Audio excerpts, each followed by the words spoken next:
अगर केमिस्ट्री में फेल होने का डर लग रहा है तो ये वीडियो बहुत ही सोच समझ करके कमजोर बच्चों के लिए मैंने बताया है कि जिनको केमिस्ट्री या तो समझ नहीं आता या तो साल भर से कुछ तैयार नहीं किए हैं, अब समय भी नहीं बचा है क्यों तैयार कर सके, और पूरी बुक को अगर कवर करने की कोशिश करेंगे तो बिल्कुल हो नहीं पाएगा। इसलिए मैंने कुछ ऐसे चीजें सेलेक्टेड लेकर के आया हूं कि बस उतना अगर कर लोगे तो तुम्हारा बेड़ा पार आराम से हो जाएगा।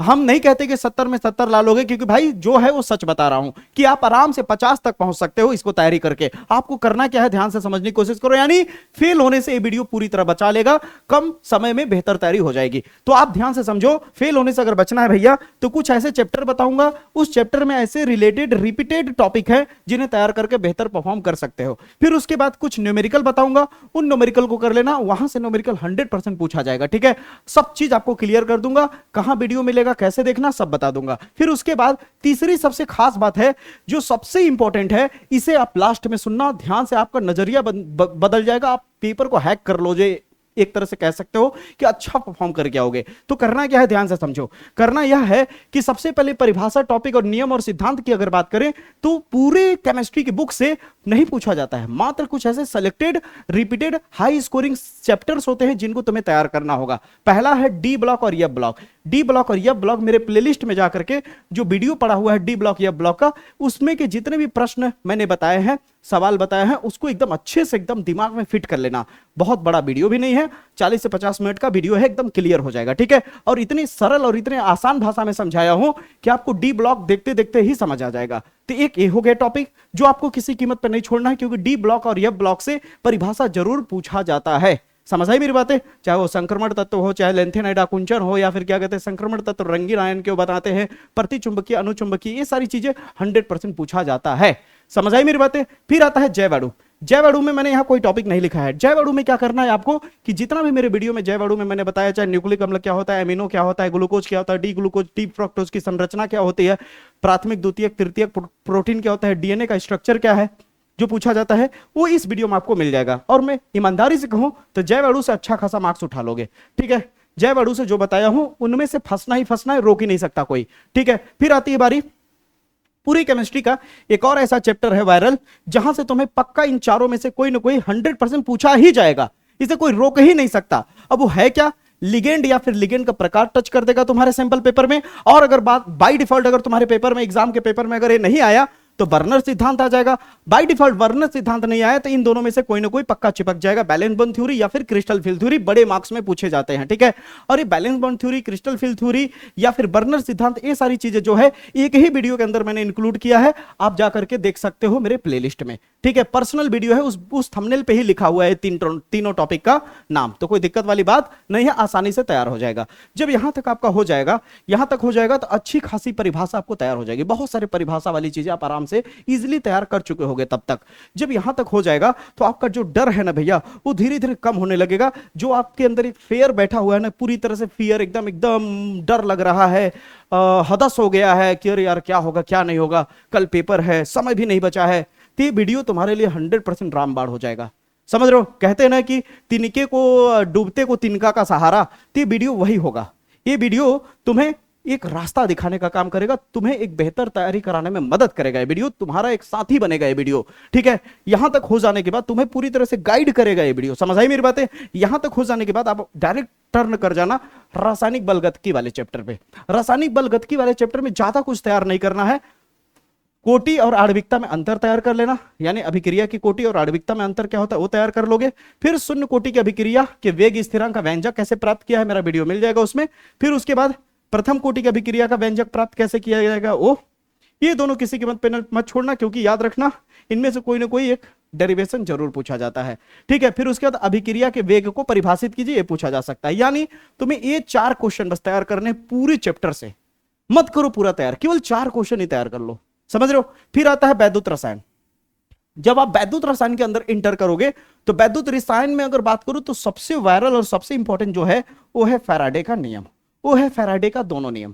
फैराडे का दोनों नियम बहुत ही वायरल, बहुत ही सटीक है और ये एग्जाम में पूछा जाता है। फिर दूसरे नंबर पे अगर सबसे इंपॉर्टेंट है तो वो है आपका मोलर चालकता और विशिष्ट चालकता। मोलर चालकता को परिभाषित कीजिए, जैसे हम इस तरह से लिखते हैं मोलर चालकता को, समझ रहे हो? इस तरह से इसको परिभाषित करने को बोलेगा, पूरी तरह से मोलर चालकता क्या होता है। समझ आए मेरी बातें? मोलर चालकता क्या होता है, और इस पे न्यूमेरिकल पूछा जाता है। समझ आई मेरी बातें। फिर उसके बाद निर्नष्ट समीकरण देख लेना, ठीक है, सब वीडियो में मिल जाएगा, कोई दिक्कत वाली बात नहीं है, खोजने मिलने की जरूरत नहीं, प्लेलिस्ट में पूरा स्टेप बाय स्टेप डाला गया है, ठीक है।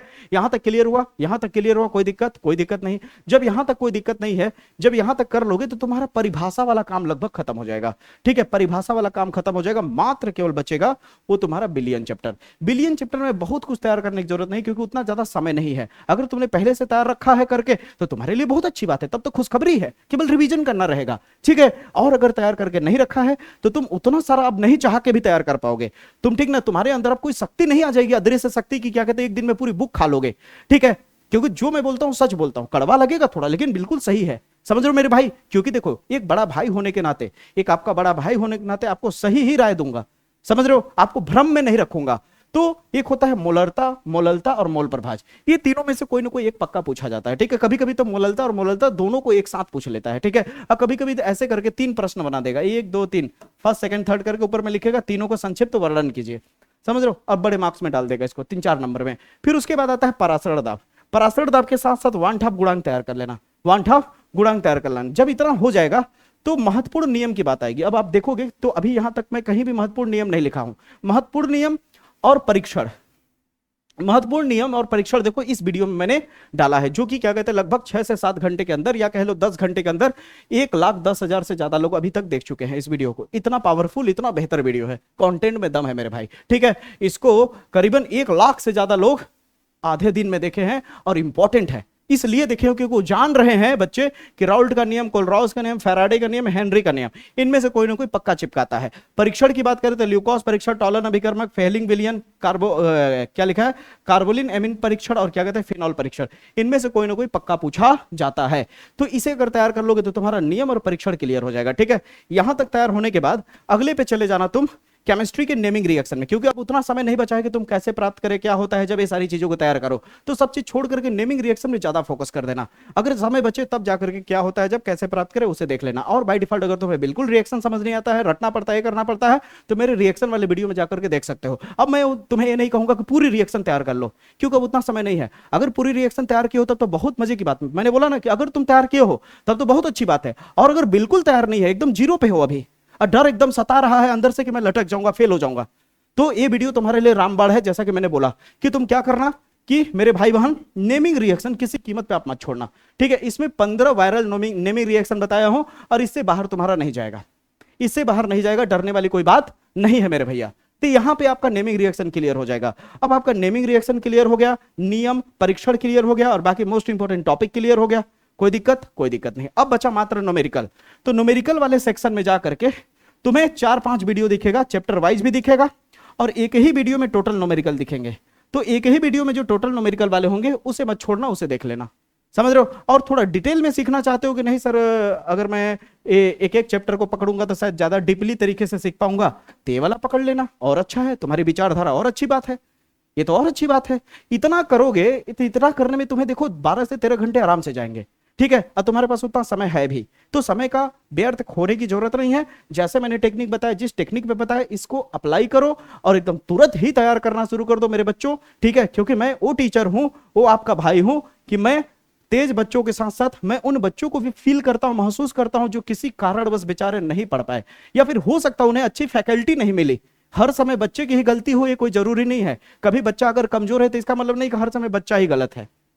उसके पीछे कभी कभी उस सोसाइटी जिम्मेदार होती है, उस स्कूल जिम्मेदार होता है, टीचर जिम्मेदार होता है, घर का माहौल भी जिम्मेदार होता है।